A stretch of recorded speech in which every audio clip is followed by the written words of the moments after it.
Good afternoon, everyone. Greetings from our nation's capital in Washington, D.C. My name is Terry McVenes, the President and CEO of RTCA. Welcome to all of you to what is now our 22nd in a series of webinars that we call Aviation Technology Connect. A little over 2 years ago, we created this series of webinars to serve as a catalyst to bring forth some timely visibility of significant issues that are impacting aviation stakeholders. And during this time, we've heard from a variety of aviation industry leaders, including the FAA Administrator, Chairman of the NTSB, and other aviation technical leaders. We discussed government aviation policy, infrastructure, and some of the technical challenges that we're facing today and in the future. Our goal was and continues to be to educate you, the audience, further inspire you in your profession, and perhaps even evolve your thinking as to where the industry is today and where it's going in the future. All of our previous webinars were recorded, as is this one. So if you want to go back and listen to any of our previous webinars, you can find those recordings on the RTCA YouTube channel. Now, I know many of you watching today are familiar with RTCA, but with a large audience that we have today, I see we have some first-time visitors with us. So I want to take just a moment to familiarize you with who we are at RTCA. We are an aviation-centered safety standards development organization whose mission is to inspire the creation and the implementation of integrated performance standards that meet the changing global aviation environment and further ensure the safety, security, the sustainability, and the overall health of the aviation ecosystem. Now, in addition to developing standards, we also provide training to both government and industry personnel on the application of those standards in developing the basis for certification and testing. And on the screen, you can see a few of our upcoming training events for the rest of the year. In November, we're going to be running our Safety Management Systems Overview course. This course is becoming extremely popular, especially for some of the new entrants and enterprises that are coming into the aviation industry. In December, our core courses on our documents DO-178C, DO-160G, and DO-254 will also be held. And these three courses always run at capacity, so if you're interested, I strongly urge you to sign up soon. Our newest course on the role of human factors in flight deck design and certification is actually being held this week in our offices, and we're going to be running it again in March next year of 2023. I'll add for any of our courses, if your organization has a large group of individuals that would like to take the class, let us know and we can actually bring it to your location as well. Now, I mentioned our overview course on SMSs that we're going to be holding early in November. The content of this course was developed in conjunction with our partners over at MITRE. And in this course, we present the fundamentals of safety policy, safety risk management, safety assurance, and safety promotion, which are the four pillars of an SMS. I'll add that this course meets the expectations of the ICAO Safety Management Manual, as well as Part 5 of the U.S. Code of Federal Regulations on Safety Management Systems. You can sign up for any of these courses at our website at www.rtca.org. Now, if you have any, or if you're interested or have any questions about our training, any of our standards development work, or are interested in becoming part of the RTC family of members so that you too can have a voice in developing the performance standards that are so critical to the safety of our industry, you can contact us directly through our website or via telephone. Now, our ability to bring you these webinars would not be possible without the generous sponsorships from our industry partners. And today, I'm especially thankful to the Airline Pilots Association, Collins Aerospace, and the National Air Traffic Controllers Association, who are our gold sponsors for this year. Now, on this platform, you're going to be able to submit questions to our speaker today. And to do so, just click on the Q&A tab and we'll do our best to get all of your questions answered during the time frame that we have. So let's get started. For today's webinar, I'm pleased to have a very special guest join me, Donna McLean, for what I know is going to be a fascinating discussion. If you've been associated with aviation and transportation in the Washington, D.C. area, Donna is no stranger. Donna currently chairs the Management Advisory Council, or the MAC, which advises the FAA Administrator. In 2006, she was confirmed by the Senate to serve a 5-year term on the board of Amtrak. She was the first woman chair of Amtrak and helped usher in a whole new era of increased ridership, increased revenues, and new leadership. In 2001, she was appointed by the president and confirmed by the Senate as the Assistant Secretary for Budgets and Programs and the Chief Financial Officer for the Department of Transportation. She was instrumental in forming the Transportation Security Administration after the 9/11 attacks. She served as the Federal Aviation Administration's Chief Financial Officer and certainly is an expert in federal budgetary treatment. Donna's also worked at OMB, the Office of Management and Budget. She was on the staff of the House Transportation Infrastructure Committee. And during her time on Capitol Hill, she helped shape the flexible procurement and personal laws that the FAA now utilizes. Donna has her own operating firm right now, and for the past 18 years, providing strategic advice, business development direction, and tactical plans for her clients.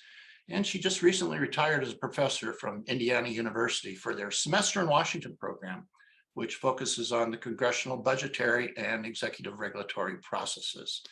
A very impressive background for sure, and I'm honored to have Donna with us today. So Donna, thank you and welcome to RTCA. Thanks, Terry. It's great to be here. I look forward to our conversation and just wish we were in person. Yeah. Well, let's start with the MAC. Tell us a little bit more about the Management Advisory Council, who the MAC is, who it represents, what's its role in shaping our industry. Right. So the MAC is part of that MAC, NAC, AC, formerly DAC, collection of advisory committees for the FAA. So why do we have all those? Well, when I was on Capitol Hill and I served, like you said, on the House Aviation Subcommittee staff, I was on the staff for about 7 years. Part of the concern was FAA needed more. Well, there was inconsistency, let's say, with the leadership in FAA really engaging in stakeholder conversations and making sure that they understood what the needs of their stakeholders were and were there formalized avenues or were they all ad hoc. And so we decided we needed to formalize some things. So statutorily, the NAC and the DAC and AC, they exist in statute because it's important that these organizations are kept as part of the stakeholder, like I said, advisory team for the FAA administrator. So that conversation between the industry and the government regulator is open. And so in the case of the NAC, people are pretty aware of the NAC because you can go to those meetings, register, great, fabulous. You can see who they're on, what their conversations are. Well, the MAC was specifically designed as a statutory group, a kitchen cabinet. And in fact, they are not public meetings because it is an opportunity for stakeholders to come to FAA, we always say we're taking our hats off from whatever perspective we are coming from and to have frank, open conversations with the FAA leadership on a variety of issues. So in that sense, it's part of the team of advisories. And you might not have heard of the MAC or maybe don't know much about the MAC because we're not supposed to be out there talking and, we talk about the fact that we have conversations and, they're supposed to be candid. And I'm in my second term on the MAC and finishing, you're appointed by the Secretary of Transportation for a 3-year term. And I have to say the MAC membership and the conversations are extraordinary. And in my opinion, just what we thought as staffers on the Hill and as we advertised it to the members, this is what we think this could do. It's certainly working in that way. Does any of the conversations or the output, shall we say, from the MAC kind of filter to the other advisory committees like the NAC and the AC or the ComStack? How do they all fit together? That's a great question. There are certainly things that we are looking at the MAC, but statutorily, our advice goes directly to the administrator. We're not, you don't see letters from the MAC out there. I know I've had some, I read some coverage from some folks who are like, what is the MAC doing? Why aren't you out there doing it? Well, statutorily, we're supposed to advise the administrator, not be out there sort of lobbying or all, it's not in the statutory requirements. At any rate, but I think there probably could be more coordination between the MAC, NAC, DAC, AC groups. But a lot of the members that are on the NAC, there is some overlap, and it's not like we don't pay attention. We certainly pay attention to, and I often attend, just as a participant, the NAC to hear what's going on. But anyway, we could probably do a little bit better job of maybe meeting regularly, or something like that, which could be helpful. But again, I would probably turn to FAA and say, do you think this would be worthwhile? Because we will certainly do this. And we're all volunteers, so we all have other jobs to be doing. But I know in discussions I had with Administrator Dixon when he was in his role, we talked a lot about the NAC and within the DAC or the ACT now, and the ComStack, how they're kind of operating in their own little silos, but ultimately a lot of that work really overlaps with each other, and how the FAA probably should be thinking about connecting the dots between all that activity. And then of course there's the READAC as well, that's doing a lot of the research and development that goes into some of this work as well. So yeah, and my kind of mantra has always been, hey, listen, I'm FAA, you tell us what would be helpful for you and we'll do it. But I mean, maybe if the stakeholders feel like there needs to be more coordination, certainly an idea, we've got a reauthorization coming up. Somebody could recommend a formalized council or something twice a year. Yeah. The chairs and the vice chairs of these organizations meet just to discuss what they're covering or what they think they need to coordinate on.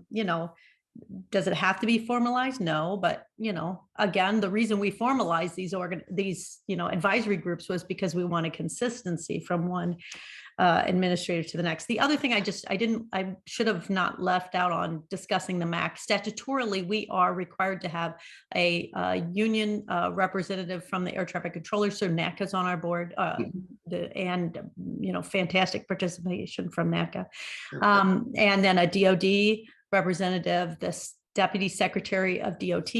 So right now, Polly Trottenberg. So all really very important in the discussions. Sure. Well, you mentioned FAA reauthorization coming up next year. We also have an election coming up in a couple of weeks. What do you think? I mean, how are the elections and their outcomes, how is that going to impact Congress's FAA reauthorization priorities? Yeah. So, I think this not news to anybody. If the House flips, if the Senate flips, right, we're going to have Republicans leading the reauthorization this time. And but we know that those flips can go back and forth. And so, you're going to have some the chair of the aviation subcommittee and the chair of the T&I committee may feel very strongly as Republicans, hey, we got to get this job done and we got to get it done quickly. And we're not going to mess around, because in a 2-year cycle that the House faces, you've got to get something as big as a reauthorization package done pretty much the first year, because the second year you start getting all sorts of other things can get in the way, including, if you get too far into that second year of your Congress in the second session, then you end up, getting put on the wayside because of the next election. So I could see that, the House flipping, Senate flipping, we could, if the both happen, you could see, maybe not the reauthorization with a extended, hey, let's just extend the date of reauthorization. No, I think the Republicans would probably very strongly want to use their time to finish the reauthorization. So, but at the same time, we've heard a lot of folks say, hey, if the Republicans are going to get control of the House and or Senate, we're going to be focused a lot on, investigations of the Biden administration. Okay, that would be, potentially a distraction from pushing reauthorization forward. But I think something that I'm hearing more of lately is the debt ceiling. debate, right? So the debt ceiling is something that Congress puts on the amount of borrowing that Treasury can do. And we're going to hit that cap. It sounds like the winter, sometime in early 2023. So, if you remember the last time, and the Republicans are basically saying, hey, we're going to use this as a opportunity to put some controls in on spending. We did do a lot of spending in COVID. Nobody can deny that. And the last time we had a big debt ceiling sort of crisis was in 2011, which brought us the Budget Control Act, which ended up with a sequester because it had caps on spending and Congress didn't meet those caps. And the trigger was across the board cuts. And in FAA, that ended up, in this trauma moment where FAA said, okay, we're going to cut. They got all the airlines together and said, remember that worst day last summer? That's going to be every day this coming summer because we're going to have controllers on furlough. And everybody's, So then, okay, FAA said, okay, time out. Wait, we're going to take money. We're just going to shut down the contract tower program. That's how we're going to deal with the sequester. And everybody's, So then what happened was AIP money was transferred to the rest of FAA so that FAA didn't. We had this emotional roller coaster, but FAA basically cross-subsidized itself by taking AIP money. Congress did it, but anyway. So what could happen in reauthorization is we could be tugged around emotionally with the debt ceiling issues, which could cause shutdowns, either by sequesters. We are under a CR. That CR lasts until I think December 16th, I want to say.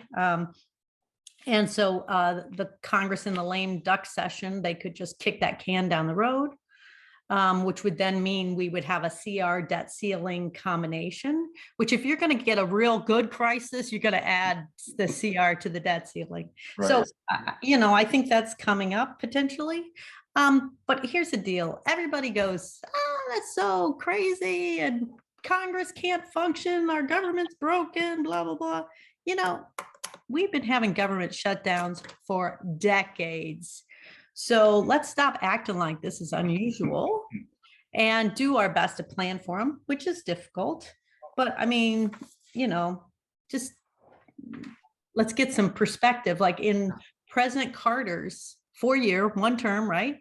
He had 5 government shutdowns in 4 years, and the Democrats controlled the House and the Senate and the White House. Yeah. And a total of 57 days the government was shut down. So this is not a new phenomenon. This has been part of our funding processes for a while, for better or worse. Yeah.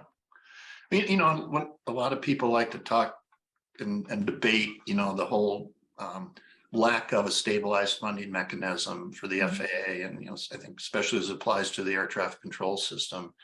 And as other countries take a little bit different approach than we do here in the United States with their independent air navigation service providers. What are your thoughts? You have a great background with the OMB and other experience with budgets and programs. What do you think about that? Well, if we were going to turn into an ANSP, which would mean either privatized or corporatized or some sort of equivalent, we've gone down that road before, and Congress we just can't get there. And it's primarily, and I'm not blaming, it's just primarily the Democrats are not comfortable with taking FAA out of a government position into an ANSP, government corporation, whatever. I don't know how we could get out of the budget cycle in this uncertain budget. I'll just say a budget cycle that includes CRs, sometimes shutdowns, this having to pass a budget every October 1st or, suffering potential consequences. We can't get out of that, I don't think, without pulling ourselves out of sort of a government entity. And, there's just not a stomach for it. So I don't think we're gonna, in the short term here, gonna get into an ANSP place. Yeah. But let's not forget that during COVID, when the world shut down and nobody was traveling, CARES Act included a tax holiday for all of the revenue coming into the Airport and Airway Trust Fund. And for many ANSPs around the world, it didn't matter whether they had a tax holiday or not, nobody was flying, so they had no revenue. So we had other countries where their air traffic controllers were put on furlough or, encouraged to retire early, or, there was no talk about, are we in the United States, do we have enough controllers? I mean, a lot of countries had to face firing controllers during COVID because there was no revenue coming in because they were outside of the federal government, their federal government process. For FAA, not only did we not get our budget cut during COVID, we got more money. So of course we didn't have any, we had this incredible implosion in the number of people traveling, and we did not lose one federal employee in FAA based on, a reduction in revenue, because that's not how our budget system works. Right. It was stable.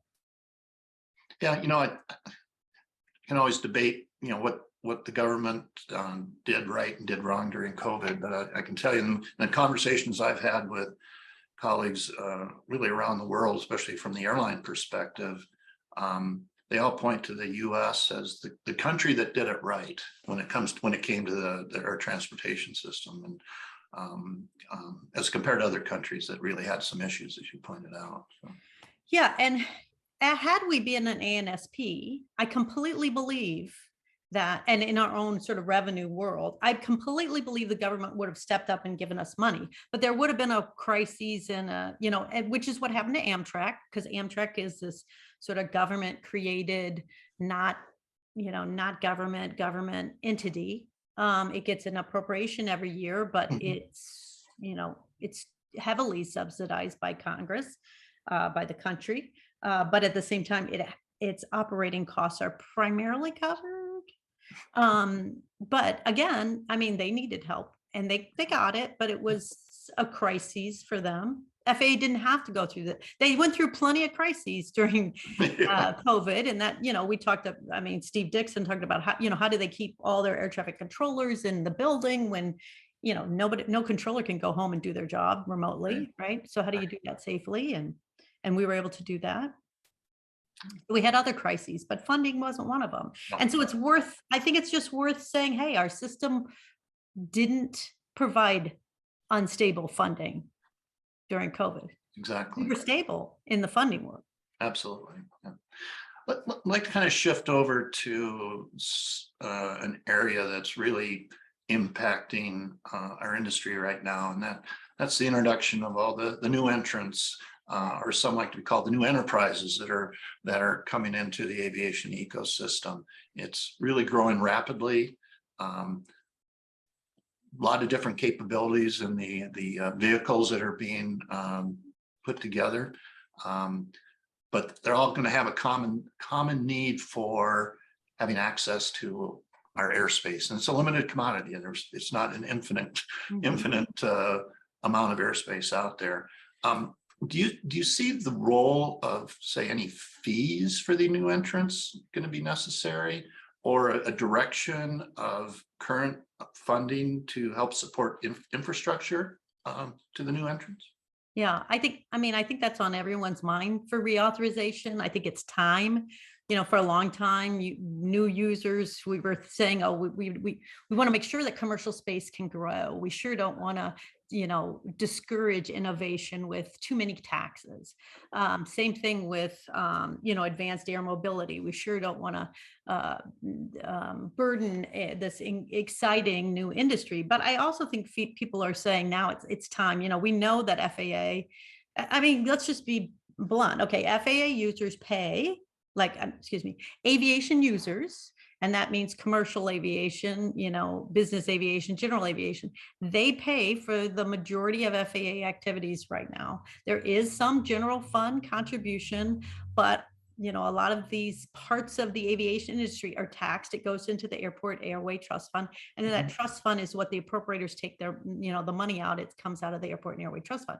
Now there's some general fund money that goes into FAA as well, but majority is at, AIP, F&E research. That's all 100% coming from the fees that are from the traditional aviation users.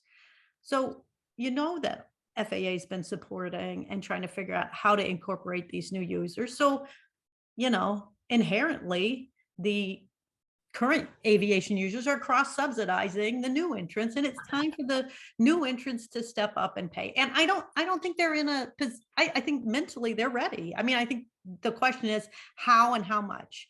Right. And it is very complicated. And I would just say that we have got to make some decisions, and they may not be perfect and they may not be right the first time around, but it's time to have some revenues from the commercial space industry, from the unmanned aerial vehicles, those folks we need to figure it out. Yeah.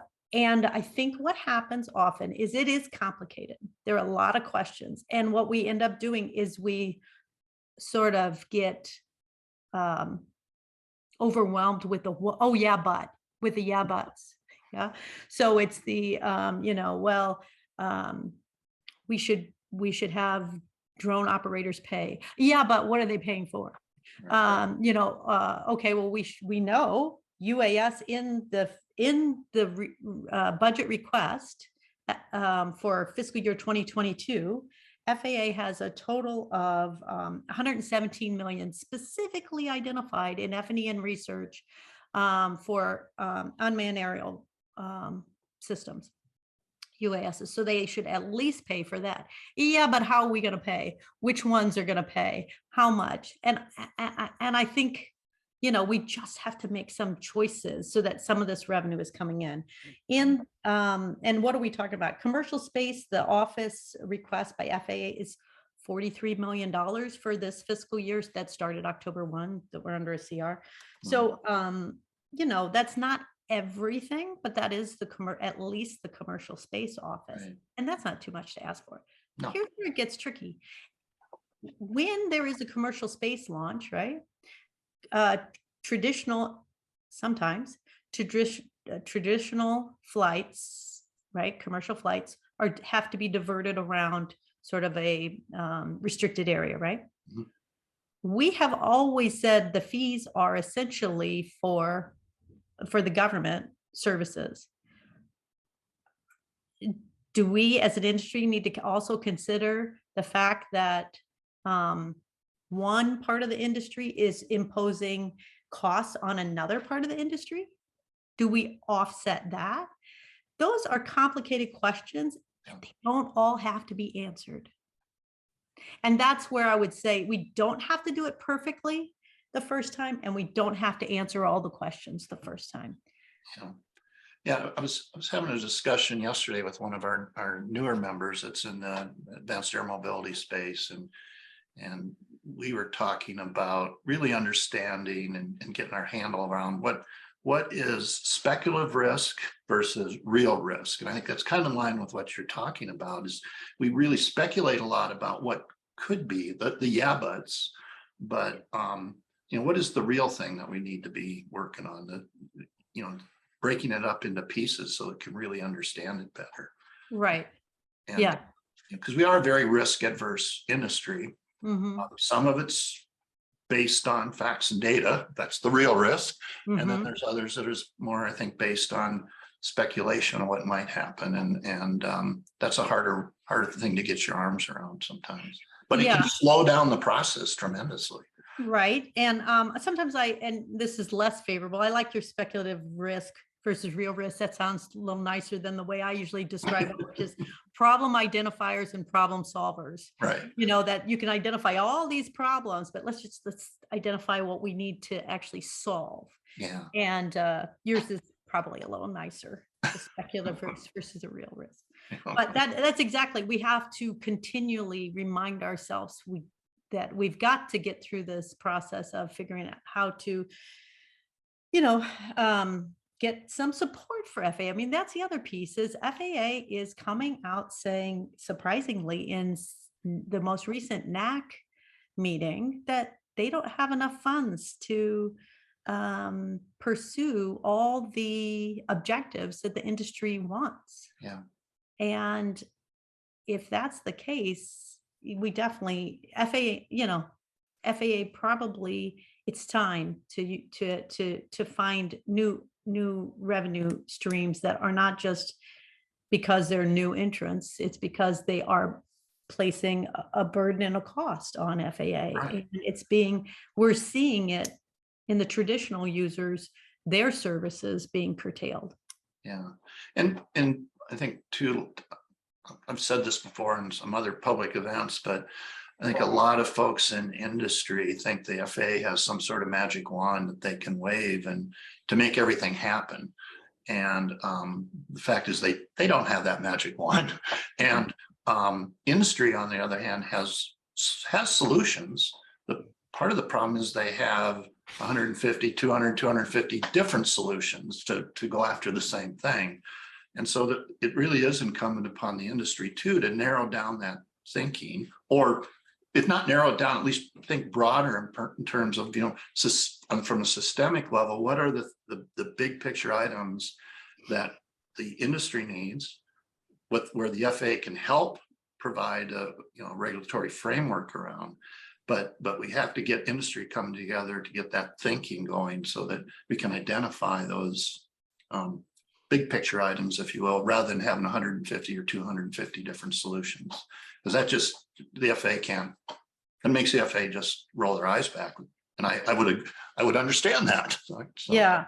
And you said RTCA is trying to identify integrated performance standards. Right. And sometimes, and if you're saying the performance, and I do prefer regulatory based decision making and solutions that are performance based, which provides that flexibility. But you're right, sometimes that flexibility becomes overwhelming.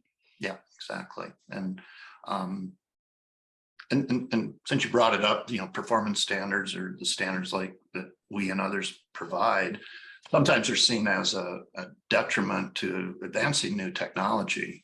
I look at it the other way, that if you've got a good performance standards that give both the industry something to design and build towards, and the FAA to have serve as a basis certification, that can really increase the velocity of getting some of this new technology to the marketplace.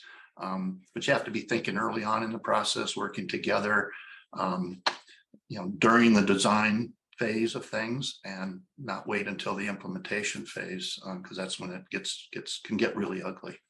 Yeah, and I would say from an academic standpoint, performance-based regulatory solutions are the best case, best practices. GW has a regulatory center, and that's what they recommend.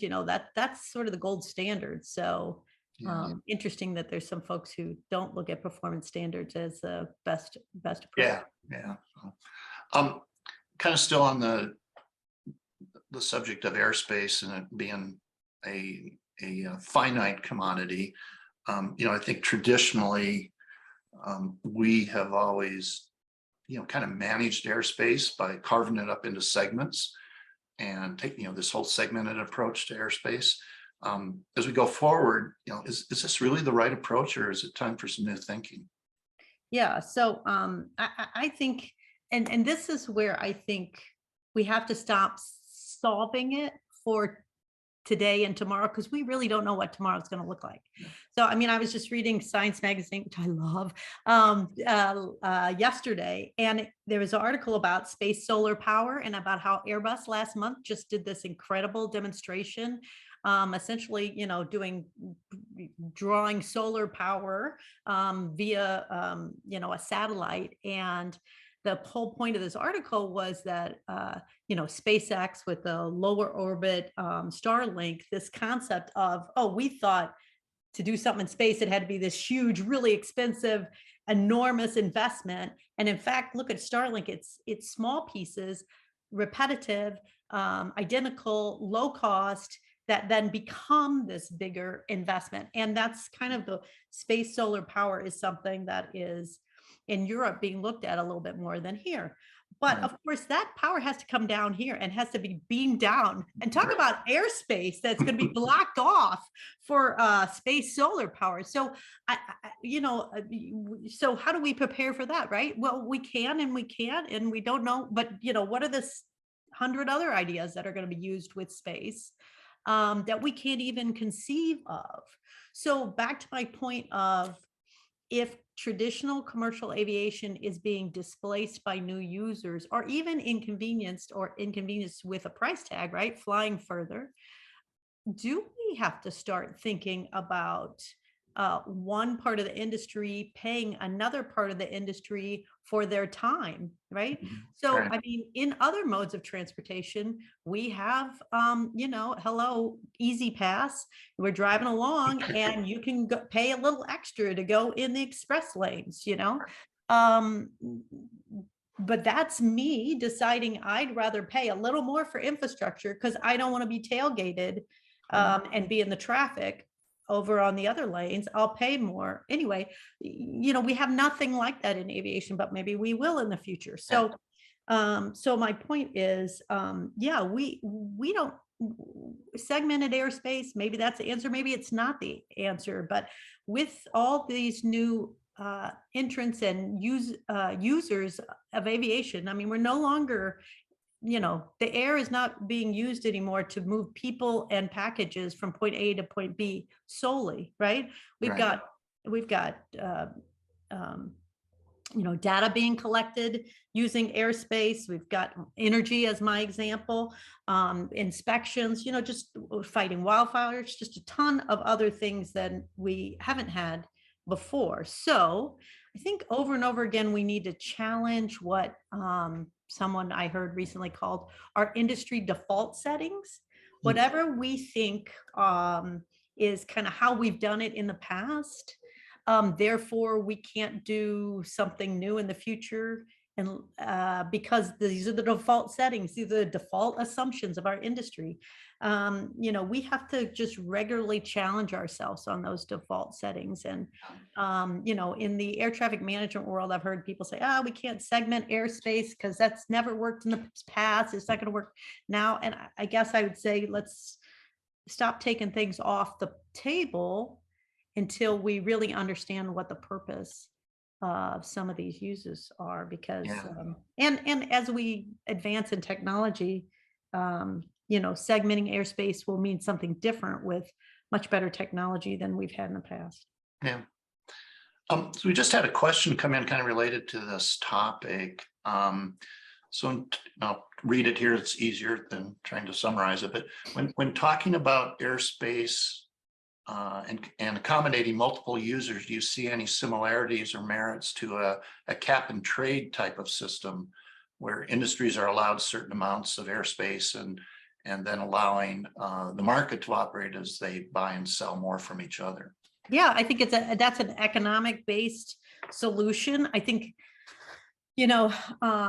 I think that's a fantastic analogy to potentially use as we, there's just an incredible history on resources that are limited and economic tools that have been used over years, decades, centuries to take that limited resource and try to distribute it fairly.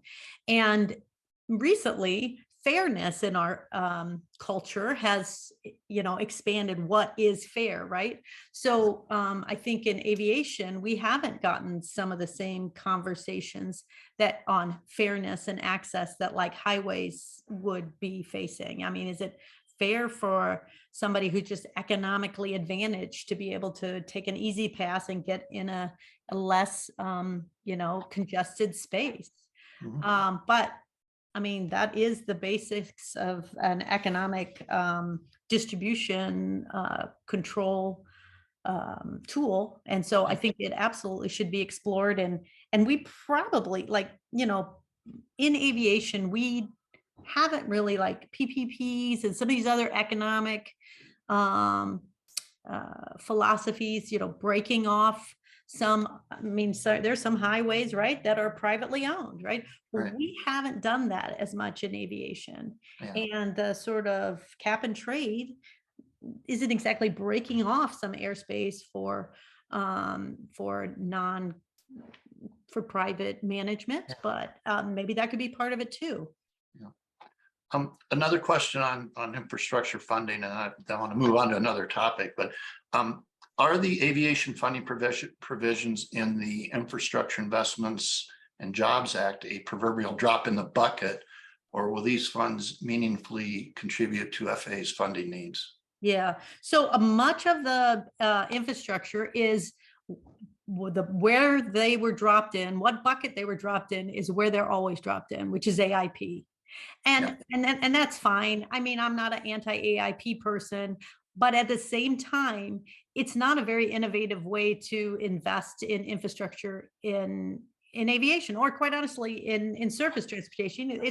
I mean, I've been in the industry 30 plus 35, probably longer than that, years. And every time there's an economic, like, let's help boost the economy, they pull the same book off the shelf, which is, where do we pour the concrete, and that's fine, but it's not what have we been talking about this entire conversation, and probably every other conversation we've had. Not that we need more runways, not that we need more taxiways, not that we need more concrete, right? And again, it's not that airports aren't important, they're terrifically important. Sure. But to have that same recipe every time we have an infrastructure bill to put the money in AIP, we as an industry have to do better to educate the decision makers, the policy decision makers, and the public, that we can do more with technology, or it's as important. I mean, even if we just said, okay, all the money that's coming in, let's do half in concrete and half in infrastructure, we'd be in a better place. And we're not there. So a drop in the bucket, yeah, a little bit too heavy in my opinion on concrete, and not quite enough in technology. And I don't want to have AIP haters on me, which okay, you can hate me, I don't care.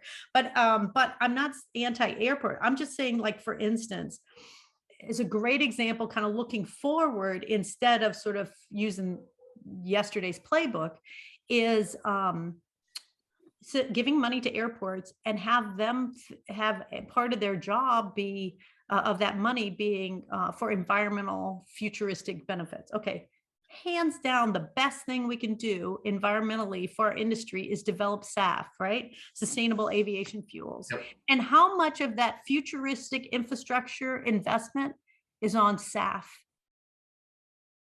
Like nothing. And but what some of the money is going is to electrifying some of the fleets in the airports. Okay, that's fine. But if you look at any kind of like analysis on what that's going to do to move the needle on climate change, a few vehicles that are electrified is nothing compared to a workable distribution system for a SAF, for instance. So I mean, I think we missed the boat quite a bit, and that part of that blame is on us, right? Sure. Oh yeah. I mean, we elect our politicians and they listen to us, so let's go talk to them. That's about right. That like SAF isn't going to work unless we have a solid distribution system, and that distribution system can be used by everybody, and would have been an excellent way to use our infrastructure investments if we were trying to move the needle on climate change. And that we had a series of 2 webinars in a row last year about this time on the topic of infrastructure, and that was one of the topics that was brought up. Was again, we kind of we can make sustainable fuels, but we don't have an infrastructure to actually get them out to the fleets that are going to need them, broadly. It's kind of in isolated locations and not enough of it. So. Right. So let's pivot. Sure. Kind of regarding some lessons learned on a particular issue. For the last almost 3 years now, we've been dealing with the implementation of 5G by the telecommunications industry, and the impacts that those signals may have with radar altimeters that are installed on aircraft and helicopters. At RTCA, we were right in the middle of it when we published our technical report on this subject in the fall of 2020. And certainly from my perspective, I think one of the lessons learned going forward is that we really need a better way to raise potential aviation safety issues or concerns with other industries or other communities that maybe don't fully understand our industry. Do you have any thoughts on that? Yeah, absolutely. So one of my clients, I was fortunate enough to be a consultant to Boeing for, 16 years, I think. And a lot of my time with Boeing was within their air traffic management group. And, I worked with some phenomenal engineers and just incredible experts. But sometimes they're, how do you take their phenomenal ideas and make them understandable to in the broader context of aviation, whatever. It was a communication and a translation effort. And I just love that. But it's an effort, right? And I just felt like the lessons learned in 5G is that over and over again, the world, we forget in aviation how safety minded and how instilled the safety culture is inherently in us. We forget that the rest of the world doesn't operate like this, and they don't appreciate the phenomenal accomplishment of aviation safety in this country, how phenomenal it really is.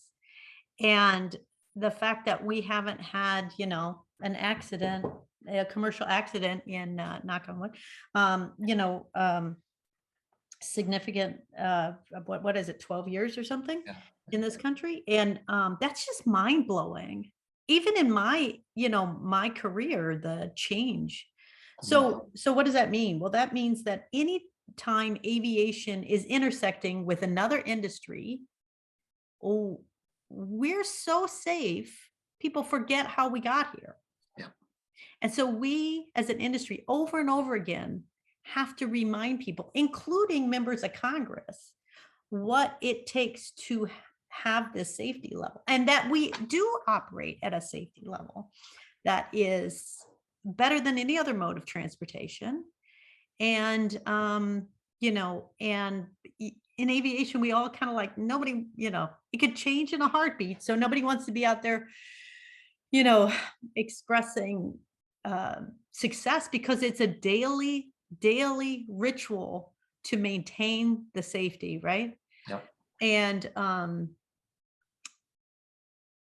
but we have to also help, as we interface with other industries, help them understand how important it is, because without a domestic aviation accident in so long, people forget how that balance can be removed and erased so quickly, and change so many lives. And at any rate, so it's not, so there's a communication piece to the 5G and a process of the 5G, a lesson learned.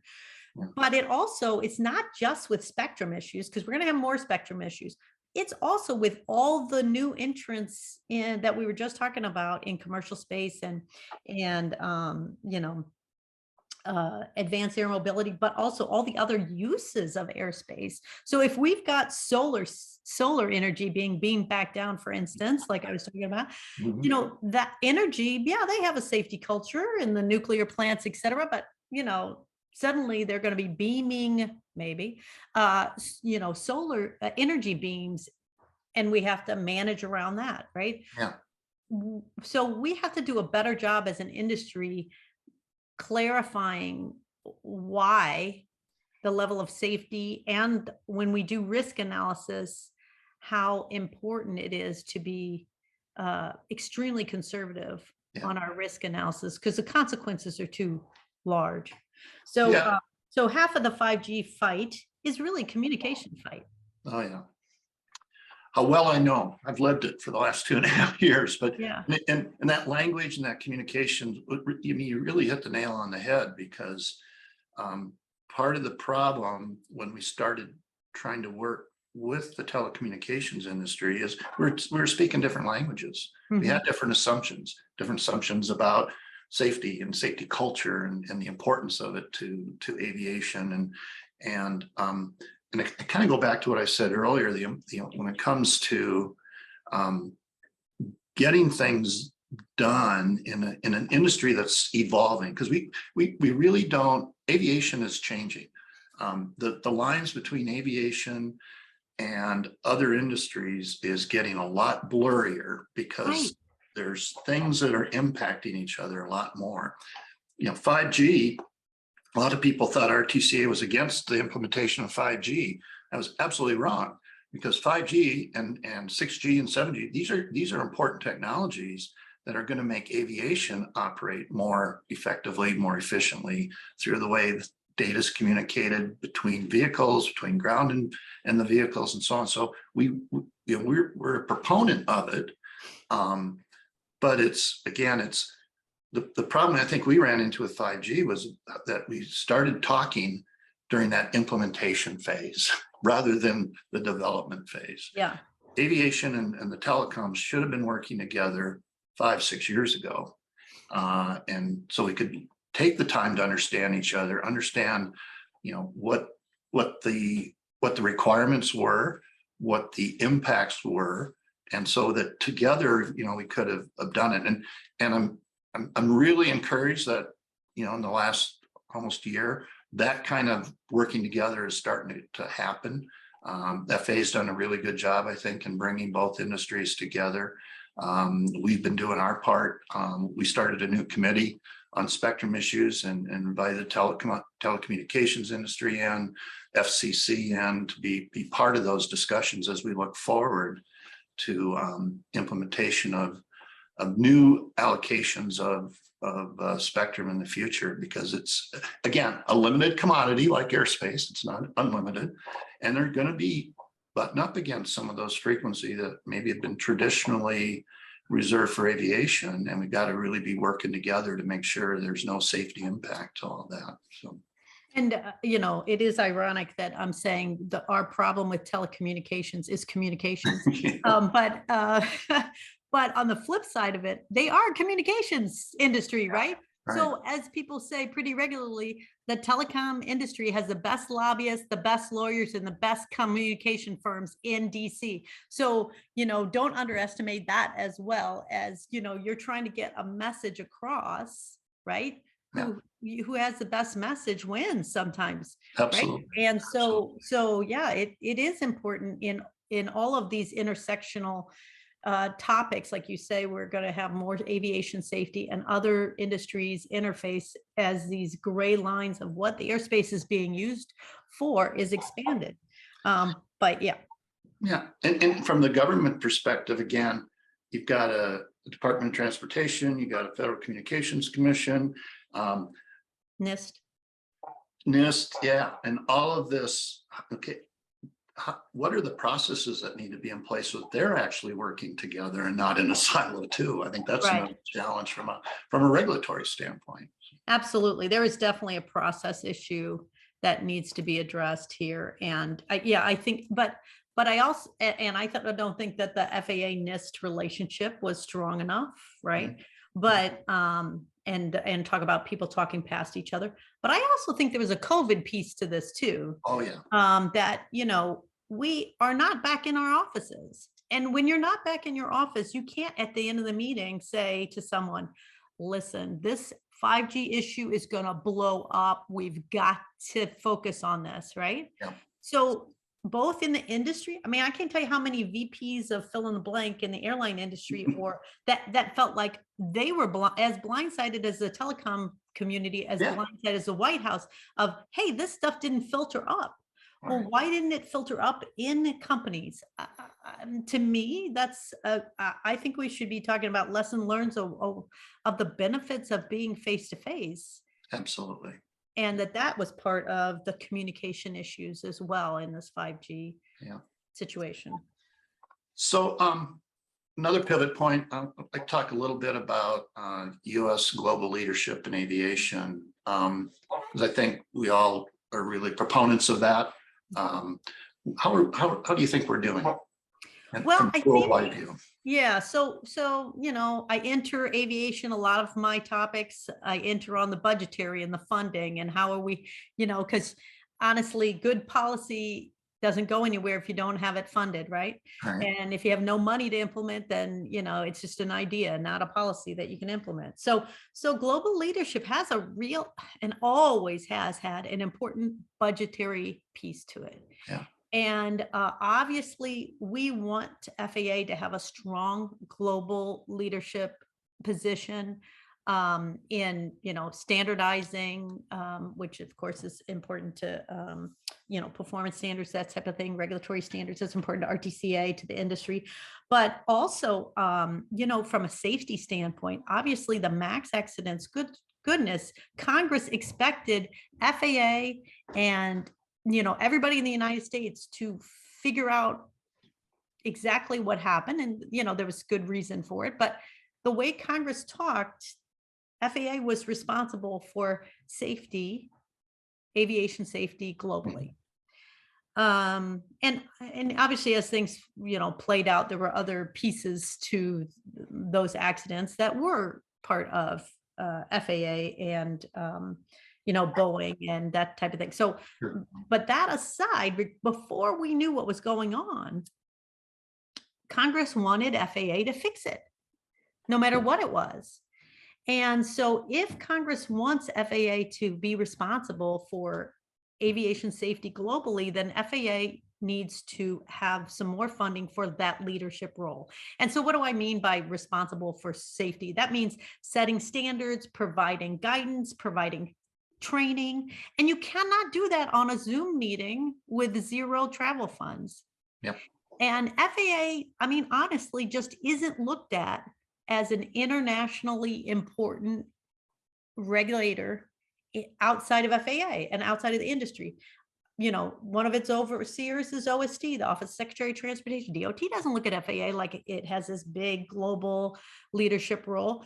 No, nor does OMB, nor does the Executive Office of the White House. Congress, they say it, but then you look at the FAA's budget, they're not given a lot of money for traveling. I mean, where are these global leadership pressures provided? Well, it's in conferences, global, not just ICAO, but beyond. And that takes money and staff. Yeah. And right now we have, just a few people in strategic locations internationally. And the last experience I had, State Department is not interested in helping FAA expand any of those offices or, so we've got to kind of match our expectations of FAA's global leadership with the funding, because that's, you can't have one without the other. No, that's exactly right. And it's easy to say we want US harmonized regulations, or whatever. Yeah. But yeah, it does take funding to get it to happen. And I think you're absolutely right.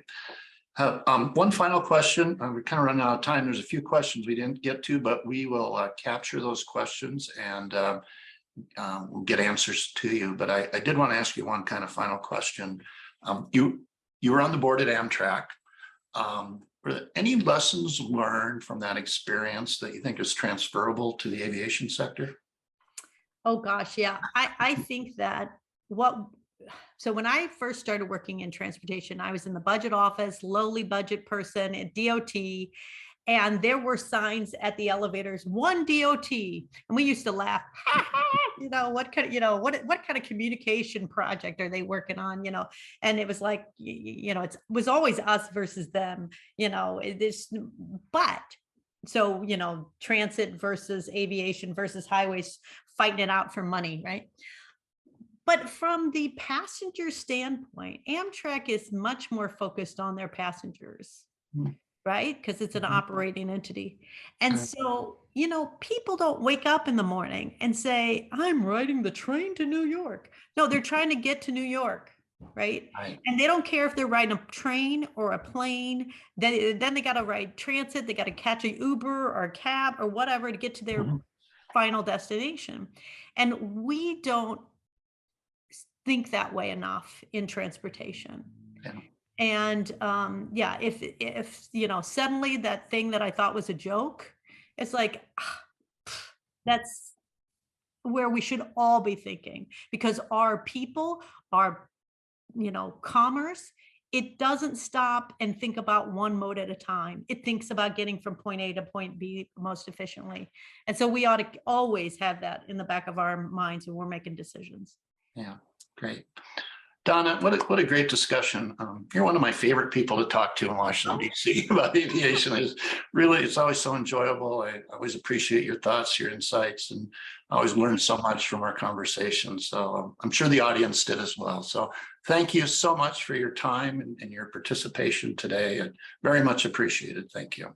Thank you, Terry. I'm a huge fan of RTCA and you Great. as well. So thank you very much. You bet. Again, I want to take just a shout out to our sponsors for today's webinar, the Airline Pilots Association, Collins Aerospace, and the National Air Traffic Controllers Association, our gold sponsors for our webinar series this year. So thanks to all of them. For the audience, I also want to thank you for joining us today. I hope that you found today's discussion with Donna educational, inspiring, and maybe even involving. Again, these webinars are being recorded, so if you want to go back and review anything you heard today or any of our other webinars, you can do so by going to the RTCA YouTube channel. I also want to let you know that we're teaming up with our European partners at EuroK. We're going to be presenting a 2-day virtual symposium on the future of spectrum compatibility. We talked a little bit about that this afternoon.